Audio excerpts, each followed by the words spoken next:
আজি 29/1/2024 বৰ্ষৰ প্ৰাতঃ মুৰলী। ওম শান্তি। বাপ দাদা মধুবন। আজি বাবাই কৈছে, মৰমৰ সন্তানসকল, যিদৰে পিতাই তোমালোকৰ অলংকৰণ কৰে তেনেকৈ তোমালোকেও আনৰ অলংকৰণ কৰিব লাগে। গোটেই দিন সেৱা কৰা, যিয়ে আহে তেওঁক বুজোৱা, চিন্তাৰ কোনো কথা নাই। প্ৰশ্ন: এই জ্ঞান কৌটিৰ মাজত কোনোবাইহে বুজি পায় বা ধাৰণা কৰে, এনেকুৱা কিয় হয়? উত্তৰ: কিয়নো তোমালোকে এতিয়া সকলো নতুন কথা শুনা। তোমালোকে কোৱা যে পৰমাত্মা হিন্দু সদৃশ, সেয়েহে শুনিয়েই বিভ্ৰান্ত হৈ যায়। শাস্ত্ৰবোৰততো এই কথাবোৰ শুনাই নাই। ইমান সময় যি ভক্তি কৰিছে সেইবোৰে আকৰ্ষিত কৰে, সেয়েহে সোনকালে বুজি নাপায়। কোনো আকৌ এনেকুৱা চগাৰ দৰে উৎসৰ্গিত হওঁতাও ওলায়, যিয়ে কয়, বাবা, মইতো বিশ্বৰ মালিক নিশ্চয় হ'ম। মই এনেকুৱা বাবাক পাইছোঁ, তেওঁক কেনেকৈ এৰিব পাৰোঁ? সৰ্বস্ব ত্যাগ কৰিবলৈ উৎসাহিত হৈ যায়। গীত। দূৰৈ দেশৰ নিবাসী। ওম শান্তি। অতি মৰমৰ আত্মিক সন্তানসকলে ভালকৈ জানে যে আমি পথিক। এয়া আমাৰ দেশ নহয়, এয়া বেহদৰ নাটকখন বৰ বিশাল মঞ্চ। কিমান ডাঙৰ ডাঙৰ চাকি আছে, এয়া সদায় জ্বলিয়ে থাকে। আত্মাই জানে আমি সকলো ভাৱৰীয়া আৰু ক্ৰমানুসৰি নিজৰ ভূমিকা অনুসৰি সঠিক সময়ত ইয়ালৈ ভূমিকা পালন কৰিব আহোঁ। প্ৰথমতে তোমালোক ঘৰলৈ উভতি গৈ আকৌ ইয়ালৈ আহা। এয়া ভালকৈ বুজিবলগীয়া আৰু ধাৰণ কৰিবলগীয়া কথা। নাটকত ভাৱৰীয়া থাকে। যদি ইজনে সিজনৰ কৰ্তব্যৰ বিষয়ে নাজানে, তেন্তে তেওঁক কি বুলি কোৱা হ'ব? তোমালোকে ড্ৰামাৰ আদি মধ্য অন্তক জানিলে এনেকুৱা হৈ যোৱা। গতিকে এই পঢ়া একেবাৰে অনন্য হৈ গ'ল। পিতা বীজৰূপ, জ্ঞানৰূপ হয়। যেনেকৈ সেয়া সাধাৰণ বীজ আৰু বৃক্ষ থাকে, সেই বিষয়ে জানা নহয়? প্ৰথমতে সৰু সৰু পাত ওলাই, আকৌ ডাঙৰ হৈ হৈ বৃক্ষ কিমান বৃদ্ধি হৈ যায়। কিমান সময় লাগে? তোমালোকৰ বুদ্ধিত এই জ্ঞান আছে। পিতাটো এবাৰেই আহে। মৰমৰ সন্তানসকল, এইখন অনাদি অবিনাশী ড্ৰামা। পিতা হৈছে স্বৰ্গৰ ৰচয়িতা, স্বৰ্গ স্থাপনা কৰোঁতা ঈশ্বৰ পিতা। স্বৰ্গ স্থাপনা কৰিবলৈ পিতা আহিবলগীয়া হয়। গায়নো আছে, দূৰণিৰ দেশৰ নিবাসী। এয়া ৰাৱণ ৰাজ্য হৈছে পৰৰ। ৰাৱণ ৰাজ্যত ৰাম আহিব লাগে। তোমালোকৰ বুদ্ধিতেই জ্ঞান আছে। গতিকে পিতাই আত্মাসকলক বুজায় যে তোমালোক সকলো হৈছা পথিক। একেলগেতো ভূমিকা পালন কৰিবলৈ নাহা।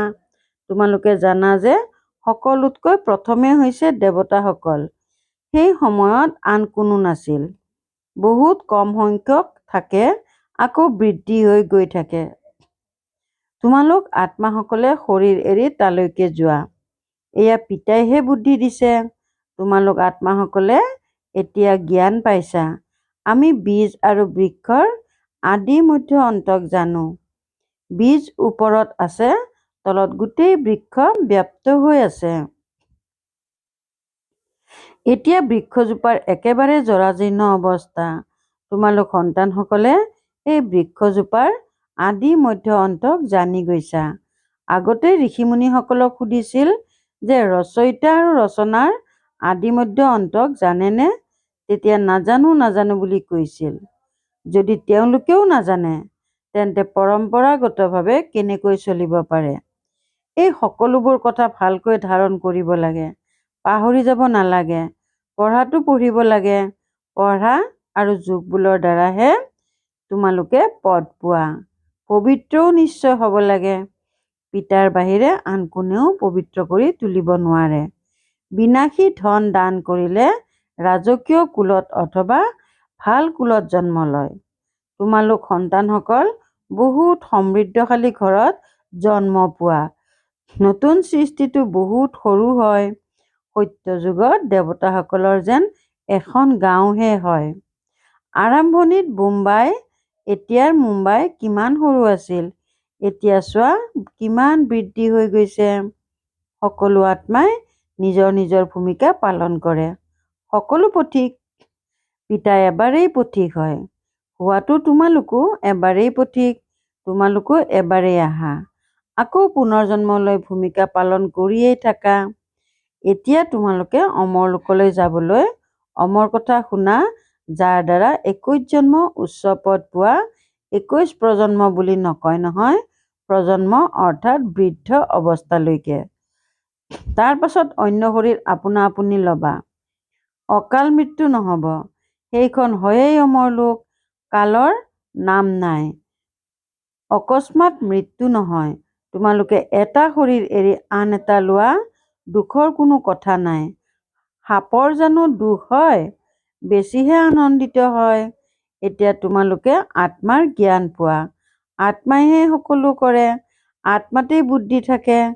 শৰীৰটো একেবাৰেই পৃথক, তাত আত্মা নাথাকিলে শৰীৰ চলিব নোৱাৰে।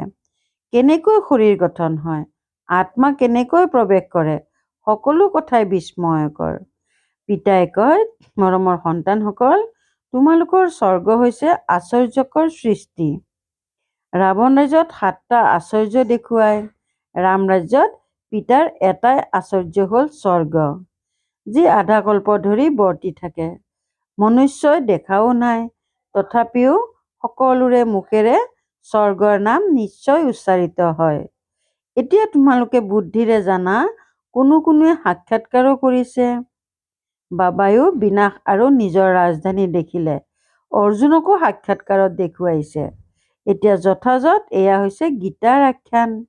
বাবাই শুনাই যে, সন্তানসকল, এয়া হৈছে পুৰুষোত্তম সংগম যুগ, যেতিয়া মই আহি তোমালোক সন্তানসকলক ৰাজযোগ শিকাওঁ আৰু ইমান উচ্চ কৰি তোলো, জগতত এই কথাবোৰ কোনেও নাজানে।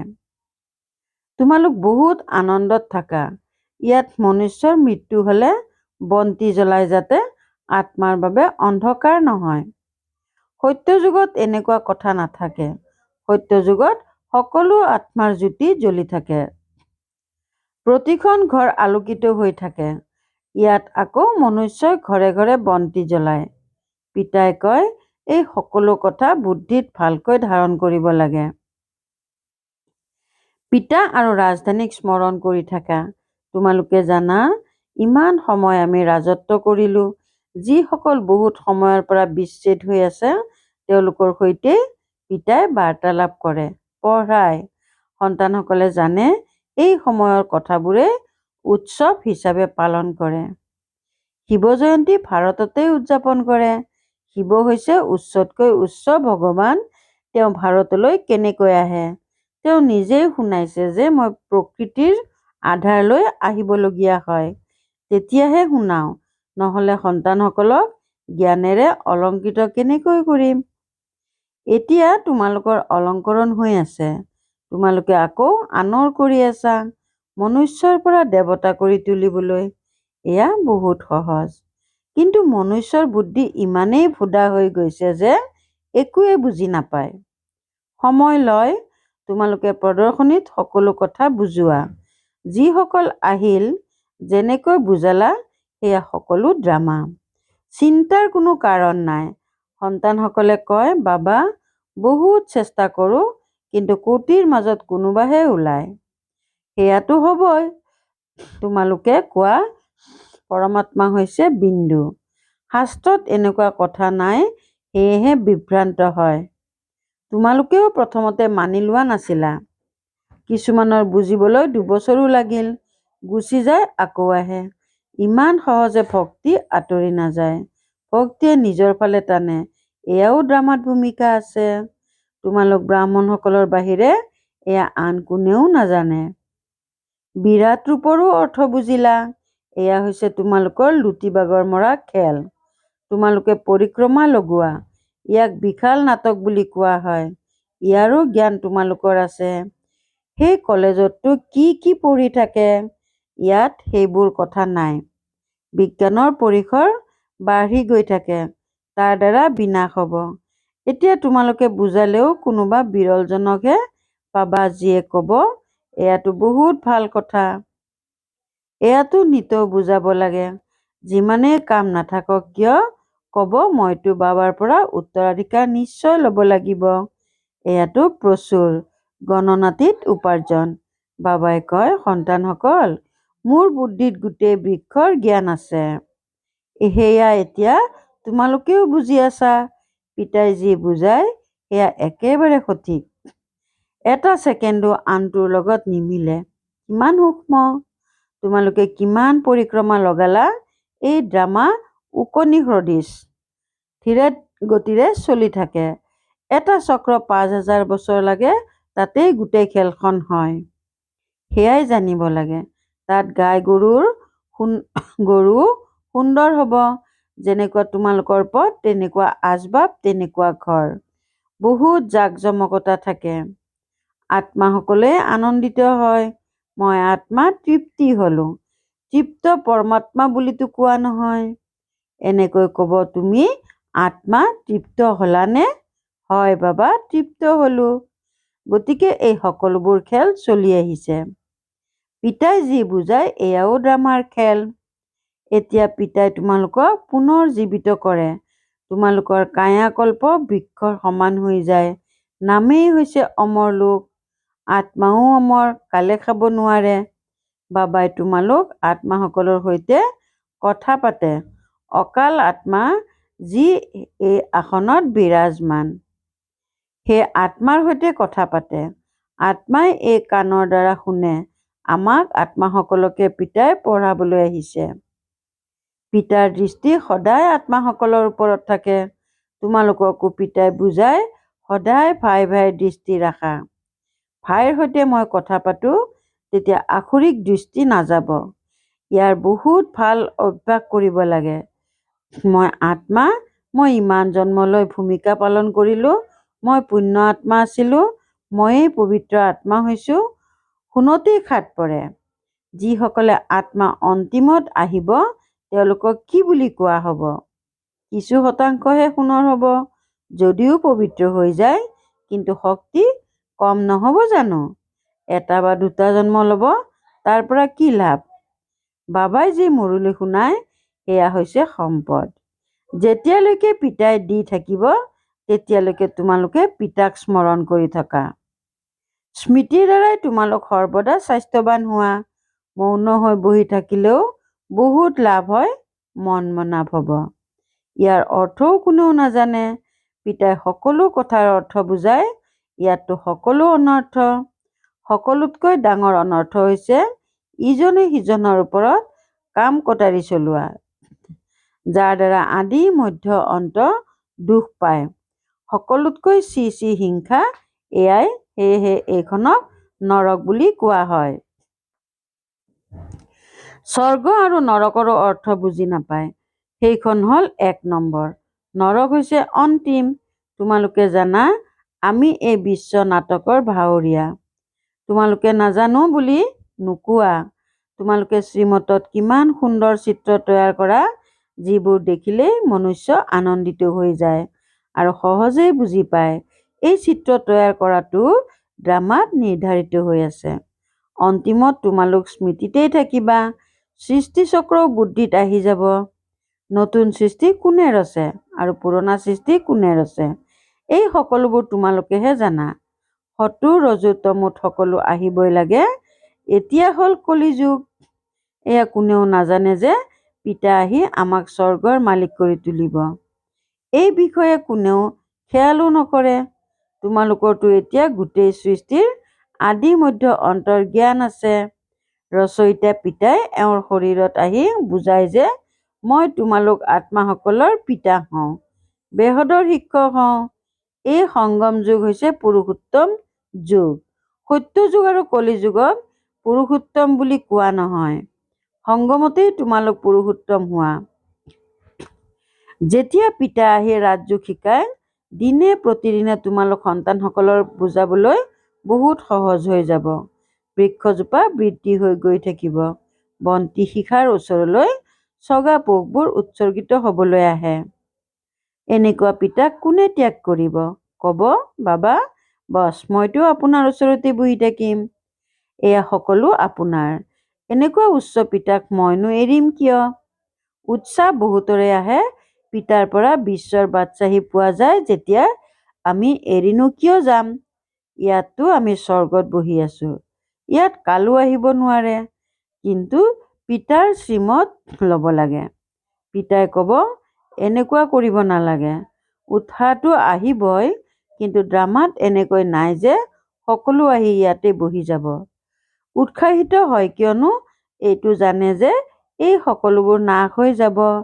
যাৰ ড্ৰামাত ভূমিকা আছে তেওঁলোকে শুনি থাকে। পিতাই কয়, তোমালোকে LLB ICS পঢ়া, তাৰ পৰা কি পাবা? কাইলৈ শৰীৰ এৰিবলগীয়া হ'লে কি পাবা? একোৱেই নাপাবা। সেয়া হৈছে বিনাশী বিদ্যা।